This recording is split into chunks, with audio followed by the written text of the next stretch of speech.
It's very important that we look at the times of our lives. What are the times of one's life? Ano ba ang hiwaga? Ano ba yung halaga ng panahon? Philippians 3:13, but one thing I do, Paul says, forgetting what is behind and straining toward what is ahead. Sa isang maiksing pag-uusap na ito, tayo binibigyan ni Pablo ng pagtingin sa panahon. Merong ngayon, may nakaraan, merong bukas. At sabi niya, isang bagay ang tinitiyak kong gawin, nililimot ko na yung nakaraan, pinagsisikapan kong maging mabuti ang darating, at yun ang ginagawa ko ngayon. So Paul talks about the three facets of time. One of that is the present, the now. Yung ngayon mismo, yun. Ecclesiastes 1:9, what has been will be again, what has been done will be done again, there is nothing new under the sun. So, yung mga nangyayari naman, nangyari na rin paulit-ulit lang. Kaya kung lagi mong uubusin yung panahon sa pag-iisip ng maaari pang mangyari, o lagi mo lang lilingunin yung nangyari na, maaaring hindi mo tuloy mapansin yung sa kasalukuyan ay nangyayari. Solomon connects the past with the present and the future. So another element of time, of course, is the past. Another facet of time, yung nakaraan. Merong kasalukuyan, may nakaraan. Yung sinabi ko 1 second ago, nakaraan na, tapos na. Job 8:9, for we were born only yesterday and know nothing, and our days on earth are but a shadow. Madalas nadidinig natin, ang bilis ng oras, ang bilis ng panahon. Linggo na naman, Lunes na naman, ang bilis ng isang linggo. Parang kahapon lamang yung malayong nakaraan. At talaga, yan ang hiwaga at kapangyarihan ng nakalipas. Na ang lahat ay lilipas. Yung tinatanaw mo pa lang sa malayo, darating yon, sandali mo lang na makakaharap, tapos habang panahon na siyang lipas. Tapos na. Minsan may anniversary, may birthday, may kasalan, ang tagal mo pinaghahandaan, halos hindi mo naramdamang dumating at pagkatapos, aalalahanin mo na lang at gugunitain habang panahon. Yun yung nakaraan. Tapos na. And what about the future? Yung darating pa lang. But the past, the present, and the future are actually all one. The past, the present, and the future are all happening at the same time as far as timeless God is concerned. Meron lang tayong ngayon kasi tayo nasa katawan, nasa lupa. Pero sa eternity, wala naman talagang lumipas. Walang nakaraan. Ang lahat ay ongoing present. It is only our position, our point of view that divides time into such segments as future, present, and past. God is timeless. The Spirit is timeless. Spirituality is timeless. At pag nakalaya ng ating katawan sa lupang, ang ating espiritu sa lupang katawang ito, lalo nating maunawa ang ibig sabihin ng timelessness. Ganun pala, sandali lang ang hawak mong panahon. Dapat habang kaharap mo't hawak yon, dapat mong matutunan ang dapat matutunan, dapat mong ma-enjoy ang dapat ma-enjoy, dapat mong gawin ang dapat gawin. Kasi pag tapos na, tapos na. Let's take a look at enjoying the times of your life. Time cannot be stopped, time cannot be controlled. So you might as well ride the times and enjoy the times. What to do with the times and periods of one's life? Kung minsan ka lang maging bata, anong dapat mong gawin? Kung minsan ka lang maging kabataan or youth, anong dapat mong gawin? Minsan ka rin lang namang tumanda, tapos haharap ka na sa Panginoon, anong dapat mangyari? How do you enjoy God's gift of time? Live in the present. Ang mga taong mga pinakamasasaya, pinakamakabuluhan ang panahon, yung nabubuhay sa ngayon. Sa kasalukuyan. Because it's only the present, it is only the now that you really have. Tapos na ang kahapon, wala pa ang bukas. Yung ngayon lang ang meron ka. So focus on the present challenges of life. Matthew 6:34, therefore do not worry about tomorrow, for tomorrow will worry about itself. And if I may add, when it comes. Each day has enough trouble of its own. Maraming ligaya, maraming kapayapaan, maraming kagalakan ang nananakaw sa atin pagka yung ngayon inubos natin sa pag-aalala tungkol sa bukas. At alam niyo ni Jesus, kaya sabi niya, huwag nga kayong mag-alala tungkol sa bukas. Yung bukas darating at aalalahanin niya ang sarili niya pag nandyan na siya. Ang isipin niyo lang yung ngayon. Sapagkat yung ngayon, sapat na ang dami ng challenges niyan na dapat niyong harapin. At dahil yan ay ngayon, alam din ng Diyos ang ibinigay niyang kapangyarihan sa atin, sapat para harapin ang problema ngayon. Kaya tayo nangihina, kaya tayo pa na nawawala ng lakas ng loob, kaya tayo nagiging malungkot, maalalahanin, yung lakas na kasyang-kasya para sa mga dapat gawin at mga problema ng ngayon, hinahati natin. Yung lakas na pang ngayon, yung kalahati, inuubos natin sa mga problemang darating pa na ini-imagine natin at inuubos din natin sa problema ngayon ay nandito na. At kadalasan, yung lakas na pang problema ngayon, inuubos pa rin natin sa mga bagay na nakalipas na wala ka nang pwedeng gawin. Nagmumukha tuloy kulang ang pagpapala ng Diyos. Nagmumukhang kulang ang lakas na ibinibigay niya. Kasi naman kung binigyan ka ng pagkain para ngayon, ayaw mong kainin yung kalahati, kasi mo para yan bukas. Di kulang ka. So niya, pagdating ng bukas, may pagkain para bukas. Yung ngayon para ngayon. Kaya sa Israel, nung umuulan ng pagkain sa disyerto, ang bili ng Panginoon, kumuha lang kayo nung kailangan nyo ngayon. Bukas uulan uli ng mana. Yung mga sigurista, nagtago ng sobra sa kailangan nila, nabulok, inuod. Kasi sabi ng Panginoon, ba't kayo nag-iipon para bukas? Bukas, uulan uli. Ang kolektahin nyo lang yung kailangan nyo ngayon. When we expend our energies to troubles that are still imagined and are yet to come, which may not even come, we actually divide all the energies that should have been focused only on the challenges of today. But the only reality that you have, the only reality that you face and hold and see and hear is now. Ano ibig nating sabihin? Hindi na totoo ang kahapon. Wala na siya. Kumisan lagi kang pinagmumultuhan ng kahapon kasi lagi mo siyang hinuhukay mula sa libingan. Pero ang totoo, wala na siya. Kaya nga kumisan laging pag may mga party, lalo na yung medyo may edad, ang tugtog lagi yun nung panahon nila. Bakit laging ganyan ang tugtog nyo? Sometimes nagre-reklamo ako pag inimbita ko ng mga church groups at ang tugtog 70s, 60s. Hindi naman masama. Kasi kung marami pang ibang tugtog, may tugtog ngayon.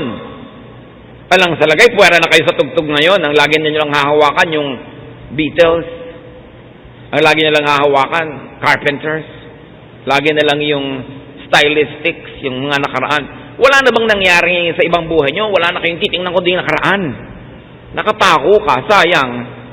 Kasi binigyan ka na ng pagkakataon maging teenager ng 70s. O tapos na yon. 70 years old ka na ngayon, o 80 o 60. May tugtog pa rin ngayon. Pagka pumuwera ka doon, nabubuhay ka sa kahapon. Yung ngayon, ang tangi mong hawak. Make, accept and reject choices that can still be made. That's what we do today. Ngayon, may kapangyarihan ka pa kapatid na magpasya. Ito ba ang gagawin ko o hindi? Siya ba ang papakasalan ko o iba? Doon ba ako titira o hindi? Yun ang pag-ubusan nyo na ngayon ng panahon, yung paggawa ng choice. Yung choices nyo dati na mali, tama na. Kahit pa kayo mangisay, napili nyo na yun nun, nagkamali na. Dapat na lang maalala yung lesson, then move on. Focus on what's in your hands now. Done choices are done. Choices still to be made can still be made. At present, you are still in control. And that's the beauty of the present. Hawak mo pa. May kaharap kang asawa mo o kaibigan mo, nagtatalo kayo, hawak mo pa kung ang pagtatalo na yan, ang uuwian ay pagkakasundo o pag-aaway. Hawak mo. Huwag mong sayangin. Gumawa ka ng tamang choice. So do what's doable now and avoid what's avoidable now. Sabi nila, don't cry over spilled milk. Yung lumigwak, natapon na, kalimutan na. Yesterday is gone and tomorrow is not yet. Pag inubos yung sobrang oras nyo ngayon, kaiisip tungkol bukas, Kung pala, sumakabilang buhay ka na mamayang gabi, nasayang naman lahat yung kaiisip mo. At kung minsan, sa kaiisip mo about tomorrow, hindi mo tuloy nahaharap yung today, lumipas nang hindi mo napansin. Meron na palang nag-propose sa'yo, hindi mo napansin, kasi ang iniisip mo kung sino yung magpo-propose pa. Meron na palang business opportunity dumating, lumampas kasi nakapokus ka sa mga pwedeng dumating pa. May kaligayahan na pala na dapat na-enjoy mo, lumampas kasi wala kang inisip kundi yung mga pwede mo pang ma-enjoy sa future. So what does time tell us? Enjoy the moment. The moment is there to be enjoyed. If there's a problem to solve, solve it. If there's food to eat, eat it. If there's music to dance to it. It is only now that is there. Studiously focus on the here and now, on the moment at hand, and never miss enjoying it. For in a flash, it will be just be a part of the retrievable past. Yang pakikinig natin ngayon ito, mamaya, past na yun. Tapos na. May bata na nagpapabuhat sa'yo, hindi mo binuhat dahil baka malukot ang damit mo. After 1 day, past na yon. After 3 years, past na yon. Nawasak na yung damit mo, iniisip-isip mo pa, sayang, hindi ko nalang binuhat yung bata. Kasi ngayon, mama na siya, bakulaw na, ayaw ng pabuhat sa'yo, lumampas na yung chance. Kaya hindi dapat pinapalampas ang pagkakataon, nakabukas ang tenga mo, ang mata mo, ang lahat-lahat ng senses mo, kung ano ang iniaalok ng kasalukuyan, dahil bukas, hindi na iniaalok kasi tapos na. Ecclesiastes 9:7, Go, eat your food with gladness, and drink your wine with a joyful heart, for it is now that God favors what you do. Huwag sayangin ng ngayon. Magkasama kayo ng mahal mo sa buhay, huwag mong awayin, huwag mong pahabain ng tampo, kasi mamaya, tapos na yung moment na yon. Sayang. Kaya kung may kasama kang mahal mo sa buhay, gusto mo mag-inarte at kung ano-ano pa, ang sasabihin mo, teka, sasayangin ko ba tong moment na to? Sayang, Kodak moment. Diba? Sayang. Sayang na sayang. Meron kumisan yung husband mo, gusto kang isayaw, sayaw tayo. Pero ayoko, iiya ako. Sayang. Mamaya matanda ka na, ayaw ka na niyang isayaw dahil matanda na rin siya. Tapos iisip-isipin mo, sayang, nakasayaw sana kami nun. Meron kang pagkain sa hapagkainan, sasayangin mo ba? Iisipin mo lagi, diet mo. Ayun ang pagkain, basta in moderation. Sasayangin mo ba yung pagkakataon? May kasiyahan, may pagtitipon, sasayangin mo ba? Sumamalang ang loob mo kapraso, palalakihin mo na yung problema, hindi ka na mag-e-enjoy. Hindi na babalik yun. Narito na ang gusto mong makasama, sasayangin mo ba? Padadaan yun ba sa hiya, nahiya kang lumapit, o nahihiya ka na ipakita na meron kang pagtingin sa kanya? May chance kang kumita, sasayangin mo ba? Kasi baka hindi na yan bumalik. Ang ganda-ganda ng lugar, sasayangin mo ba yon? Tutulugan mo lang? O kaya hindi mo papansinin? O mag-aalboroto ka? May okasyon. Sasayangin mo ba? Dami natin sinasayang na oras. Kasi wala sa lugar ang mga arte natin. Huwag sayangin ang ngayon. Ecclesiastes 11:9. Be happy, young man, while you are young, and let your heart give you joy in the days of your youth. Follow the ways of your heart and whatever your eyes see. At sabi rin naman, huwag mo kakalimutan ng Diyos kasi i-judge ka rin niya.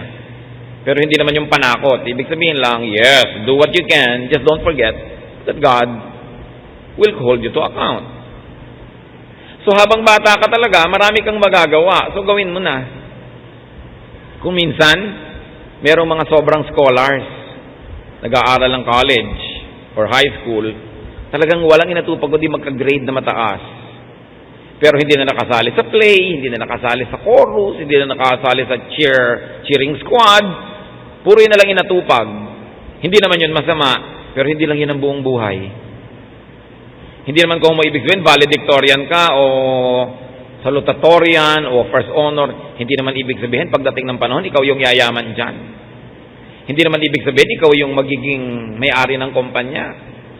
Although hindi yun masama, don't get me wrong. Pero maraming ini-offer ang panahon. Dapat, lahat yun, tikman mo, gawin mo, basta't hindi masama. Kasi minsan ka lang maging bata. At tayo naman may mga edad na, payagan natin ang mga bata na maging bata. Bata malikot. Huwag mong itali sa upuan. Pagtanda mo, you have all the time to be in the wheelchair. Diba? So, habang nakakagalaw ka pa, gumalaw ka na.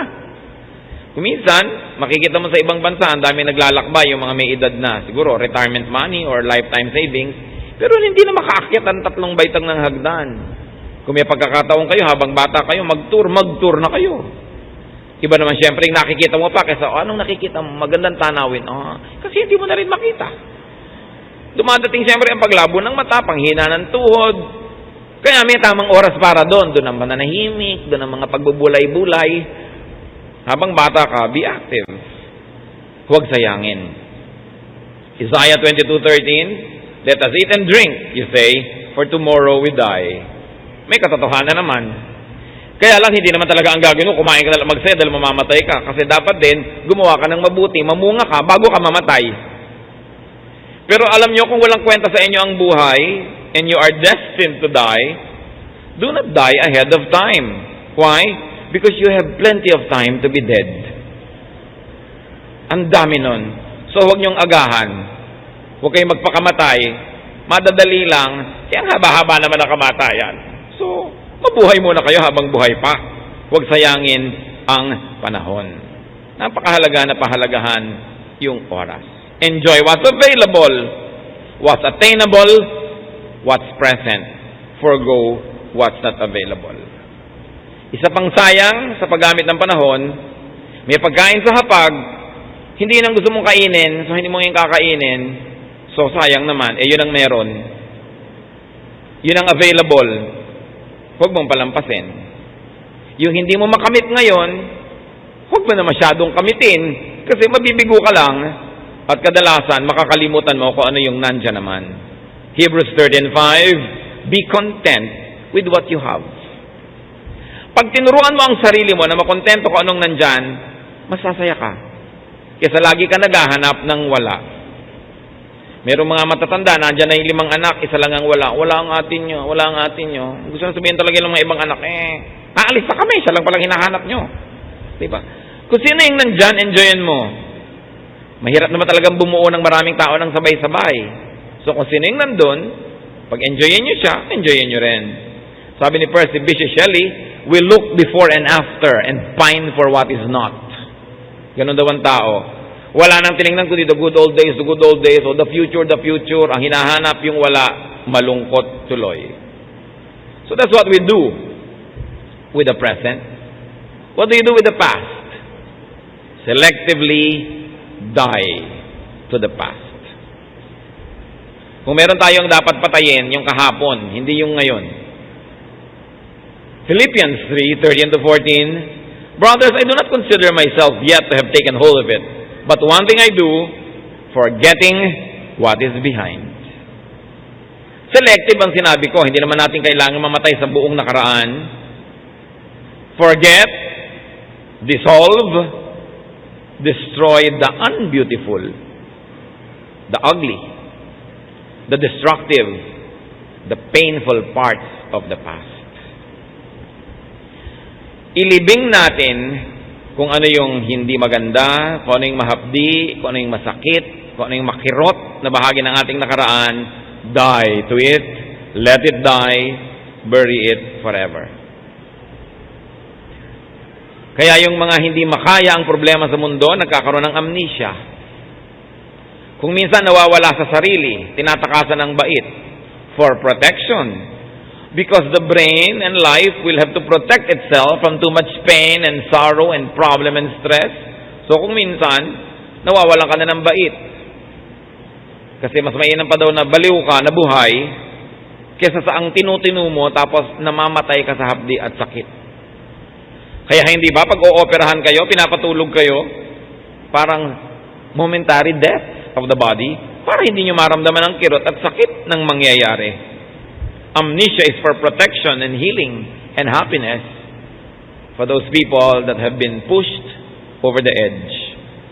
So stop reliving and recollecting and resurrecting ugly moments and ugly parts of your life. Isang napakalaking pagsasayang ng panahon, yung ubusin mo yung ngayon para magdrama ka sa nangyari na kahapon na hindi mo na ibabalik, pero tinaalala mo, napapaiyak ka, nalulungkot ka, nagagalit ka, namumuhi ka, ayaw mo yung buhay, bakit mo pinahirapan na yung sarili? Yun ang dapat ilibing na. Minsan ka nang nahirapan nun, tuwing ginugunita mo ngayon, nahihirapan ka uli. So sinong nagpapahirap sa sarili mo kundi ikaw? Kaya dapat ang ginugunita na lang natin tungkol sa nakaraan, lessons learned, pleasant memories.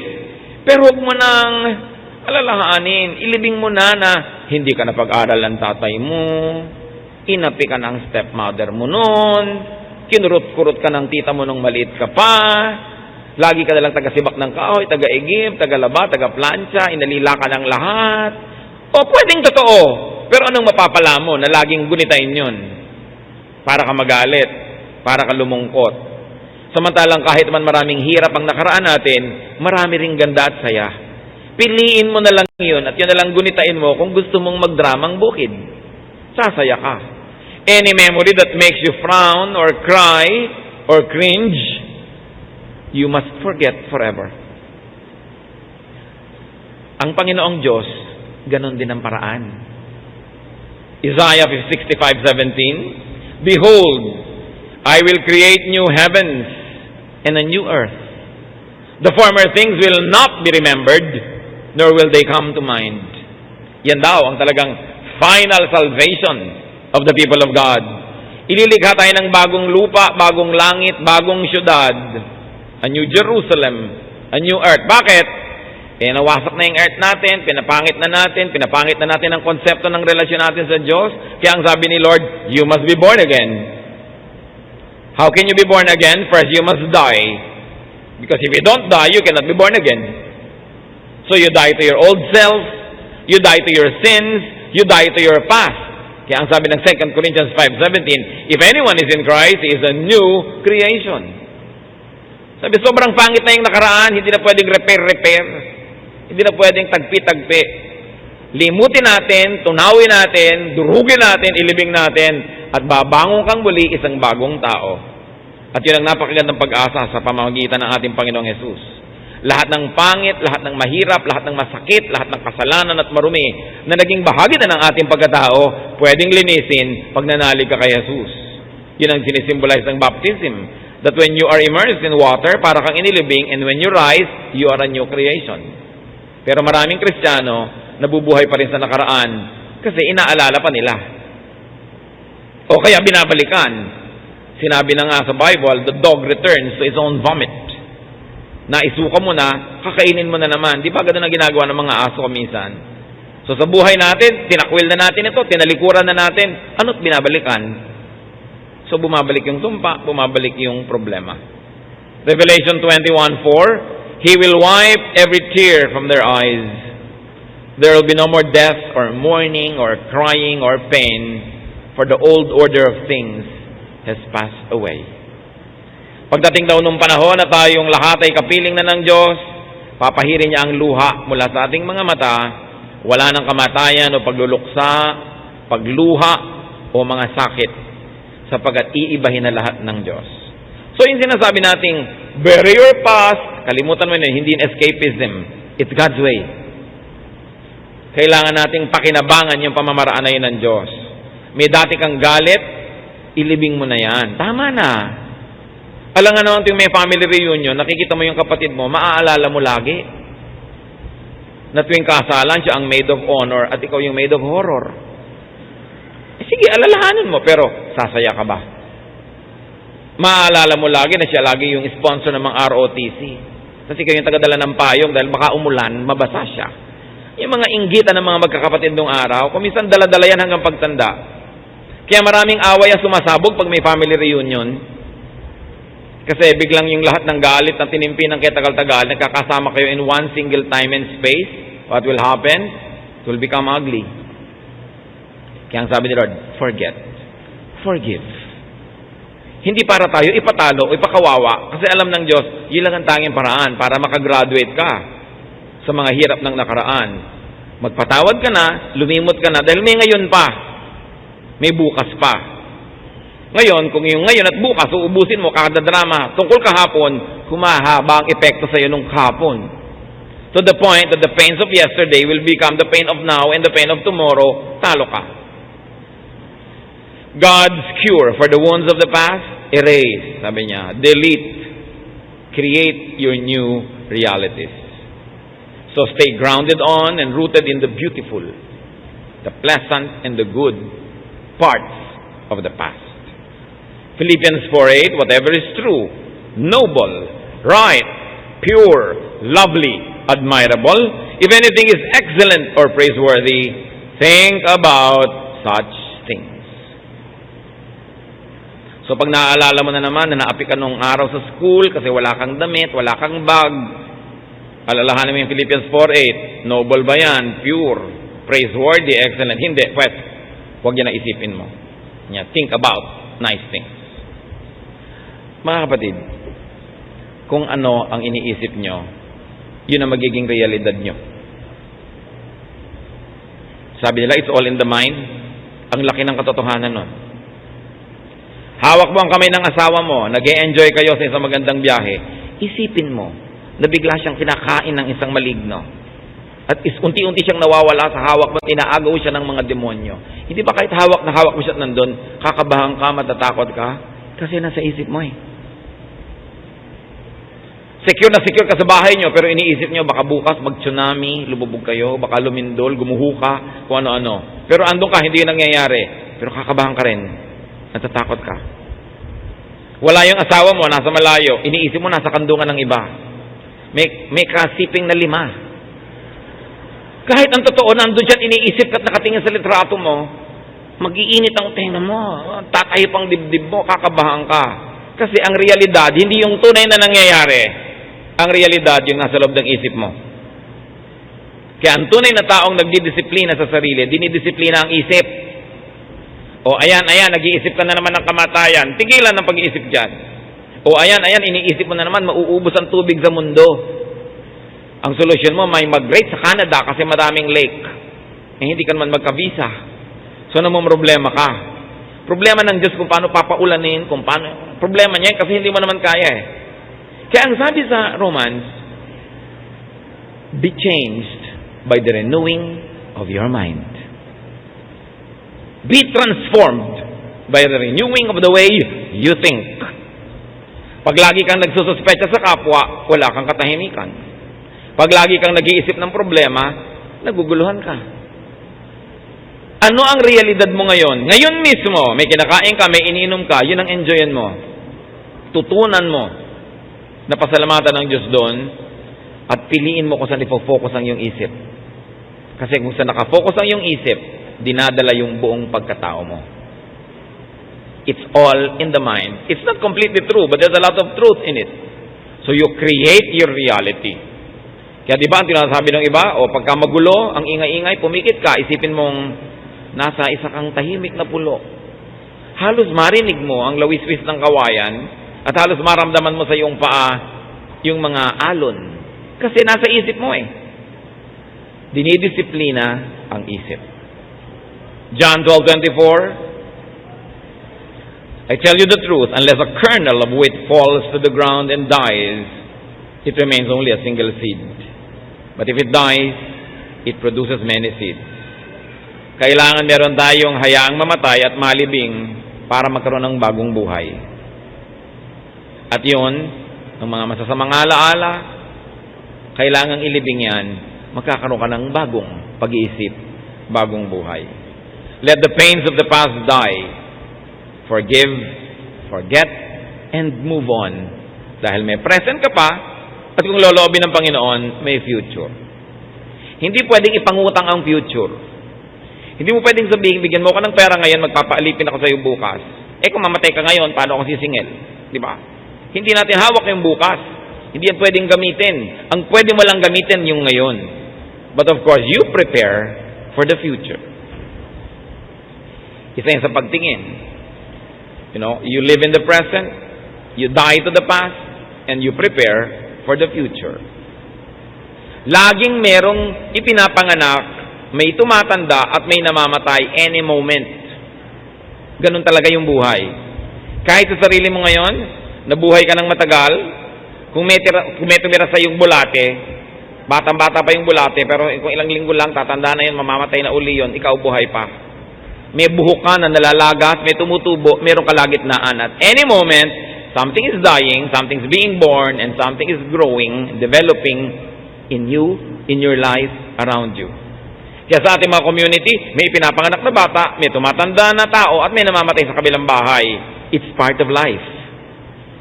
So in us, we allow new ideas to be born, we let them gestate, and we let them develop, and then we say goodbye to all the ideas. Let's not be too sentimental about the past. The past is past because it's past. Therefore, tapos na yun.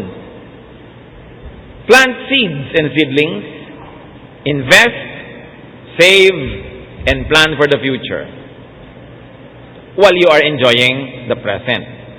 Pag naman puro investment, saving, planning ang ginawa mo, hindi ka na nabuhay sa kasalukuyan, lugi ka rin. Sabi sa Bible, tonight, your soul is extracted from you. So what will happen? Ecclesiastes 11, 1-2. Cast your bread upon the waters, for after many days you will find it again. Give portions to 7, yes to 8, for you do not know what disaster may come upon the land. Said another way, mag-invest ka. Pag may itinanim ka, may tutubo. Kadalasan, hindi lagi. Magtanim ka ng marami. Kasi hindi mo alam kung alin sa mga itinanim mo ang magbubunga. Kung isa lang itinanim mo, bigla namatay, di wala na. So marami ka dapat itanim. So niya, give portions to 7, yes to 8. Maging mabuti ka sa maraming tao, hindi lang sa isa. Inaasahan mo yung isang yon, magiging mabuti rin sa'yo. Bigla siya namatay o nagtaksil, kawawa ka naman. So sabi, kumuha ka ng mabuti sa marami. Hindi mo alam kung sinong tatanaw. Hindi mo alam kung sinong lilingon sa'yo. Magandang preparation. Pag nagawa mo na yon, nag-i-invest ka, nagtatrabaho ka, gumagawa ka ng mabuti, tulad ng woman of Proverbs 31, sabi sa verse 25, she can laugh at the days to come. Another version says, she can be cheerful about the future. Pag may tanim ka, may investment ka, may saving ka, may ginawa kang mabuti, you can rest. Kasi alam mo na at least isa doon mamumunga, meron kang aanihin. What should be done after each day? Kasi sa ay, lumulubog na naman ng araw, ay, gabi na pala. Yung mga nasa mga opisina na nakakasara yung mga building, ay, gumabi na pala, hindi pa natin napansin. What do you do when each day ends? You kiss the day goodbye. You also kiss yesterday goodbye. Tapos na. Linggo na ng gabi, maglulunis na, goodbye. May lunes uli bukas. Salamat nakahiram ng linggo o lunes. Salamat nakahiram ng isang linggong pag-ibig. Mabuti naka-isang linggo ka, yung iba wala. No? Salamat nakahiram ka ng konting ligaya. At eto rin yun. Kung pagdurusa sa'yo yung lunes, salamat, tapos na yung lunes. Yun naman ang comfort natin na ang lahat ay natatapos. Kasi kung nasa hirap ka, syempre gusto mo matapos yung araw na yun. May utang ka, nagbabayad ka 3 taon, gusto mo nang matapos yung 3 taon na yun. Meron naman tinaningan ng buhay, 3 taon na lang, ayaw pa niyang lumakad yung 3 taon. Anong gagawin ng Diyos? Pareho sila nagdarasal. Yung isa, Diyos ko, huwag pa po. Yung isa naman, Diyos ko, sige na po. So what do you do? Ikaw na may gustong magbukas na, i-fast forward mo na yung bukas. Ikaw naman na ayaw mo pa, edi maglinger ka pa. Kaya tayo binigyan ng Diyos ng isip makapangyarihan ang isip. Nakakalikha ka ng realidad mo kung kailangan. Lalong-lalo kung yung realidad na kapaligid sa'yo, hindi bagay sa'yo at ayaw mo talaga, gumawa ka ng paraan. Close your eyes and make it reality. Nakikita nyo yung mga Kristiyano noon, kinakain ng leyon, sinusunog, pinaparusahan, pero pipikit ang mata at nakikita nila ang Panginoon, nalalampasan nila, maski sila sinusunog o kinakain ng leyon. Kasi merong ibang realidad, a spiritual reality in their hearts, in their minds. Habang buo ang iyong loob, malakas ang iyong pananalig, hindi ka kayang itumba ng anumang bagay. Pero kung hati ang loob mo, sira ang loob, wala kang pananalig, mabanayad na hangin lang ang dumaan, tumba ka na. Kaya napakahalagang project sa buhay, tibayan ang pananalig, buuin ang loob. Hindi yung lagi ka na lang natatakot. Isaiah 43:18, forget the former things, do not dwell on the past. So empty your arms of the past so you can embrace today. Yan kuminsan ang problema, nakayakap ka pa sa nakaraan, eto na yung present, hindi mo tuloy mayakap. Lumampas na, hindi mo na nayakap kahit kailan. Tapos siya ngayon ang hahabol-habulin mo, yung hindi mo nayakap. Buong panahon mo yung iniisip-isip, yun na naman bagong present, na-neglect mo na naman. Embrace today. Hebrews 3:13, but encourage one another daily, as long as it is called today. Live day by day. Hindi ka pwedeng week by week, month by month. We are only good for today. We do not hold the future, and the past is gone. So plan, invite, welcome, and be ready for tomorrow. Because if the Lord blesses you with tomorrow, it will definitely come. Truth is, tomorrow will always come. We are just not sure it will be there when it comes. Ecclesiastes 11:6, sow your seed in the morning, and at evening let not your hands be idle, for you do not know which will succeed, whether this or that, or whether both will do equally well.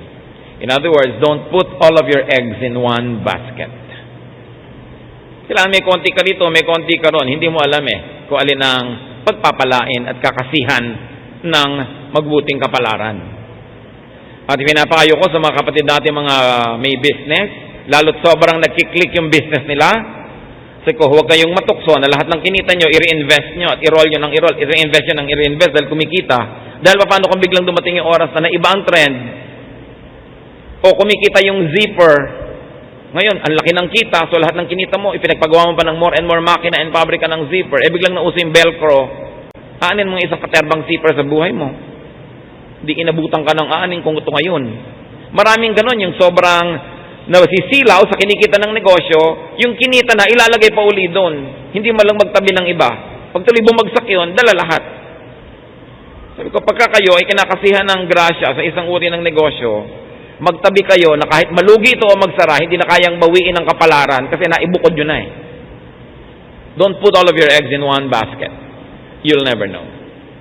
But keep planting and doing good, and welcome tomorrow with cheerfulness. Because you know God's law, those who will plant will harvest. Manahimik kayo. Yung iba, paano ko kaya makakatiyak ng anak ko, magiging mabuti ang ugali o magiging maayos? Sabi sa Bible, train up a child in the way he should go. When he is old, he will not depart from it. You cannot control the future, but you can control the childhood now. Turuan mo ng lahat ng tama at ipasa Diyos mo na yung itinuro mo, magbubunga. Ngayon, kumisan, naturuan mo na nga ng tama, sasabihin na iba naman po yun, sa Christian school pa, anak ba ng pastor, ba't gano'n na nangyari?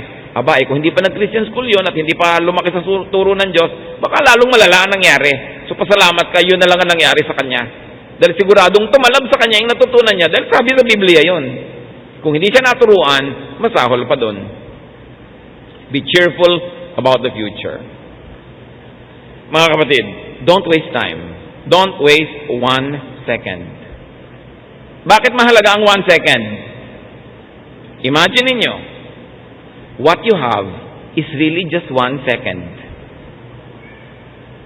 You don't have the second that is already past, and you don't have the second that will still happen. There is no such thing as minute. There is no such thing as hour or day, or week or month or year or decade or century or millennium. They are all illusions. The only truth is the second, right now, where you're alive. Why? It takes just 1 second to die. Subukan nyo, yung hininga nyo, kunwari huli na. 1 second. It takes only 1 second to fertilize an egg by a sperm. It takes only 1 second to get life. It takes only 1 second to lose that life. So 1 second is all you have. Kaya hindi mo pwede ipangako yung 1 week 1 week kitang mamahalin, kung namatay siya bukas, anong 1 week ang pinagsasasabi mo? 1 year akong makikisama sa'yo, kung after 3 months, namatay ka. Di wala yung 1 year. Hindi yun totoo. Ang totoo lang, I have 1 second now, makikisama ako sa'yo ngayon. Ngayon, mamaya, may 1 second pa uli, nakisama pa uli ako sa'yo. Paglingon mo, ay, nakabuo ako ng 1 taon. Pero kasi tapos na. Pero yung darating pa, hindi mo alam kung darating. So, huwag magsayang.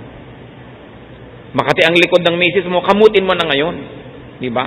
Baka bukas, mawalan ka ng daliri, hindi mo makamot. Hindi mo alam, naipit ka ng makina, natanggal yung mga daliri mo, kamutin mo na ngayon. Kasi, this 1 second is all you really have. Yun lang ang hawak mo, hindi pwedeng ipagyabang yung darating pa lang, at yung pwedeng gamitin yung nakaraan na. Tapos na yon. Live the moment, because the moment is God's gift. Ang dami natin sinasayang na moment, kasi pinagmamalaki natin yung darating pa na next year, yung next month, hindi tayo sure. Anong kahulugan ng mga ito? Bakit dapat pahalagahan yung 1 second? Kasi yun ang bigay ng Diyos. Another second passes, binigyan ka uli. But there's no guarantee na bibigyan ka uli. Whatever good you should do and can do it now. Whatever happiness you can enjoy it now. Whatever love you can give it now. Sabi ng kanta, because we may never love like this again. Hindi mo alam kung may chance ka pa.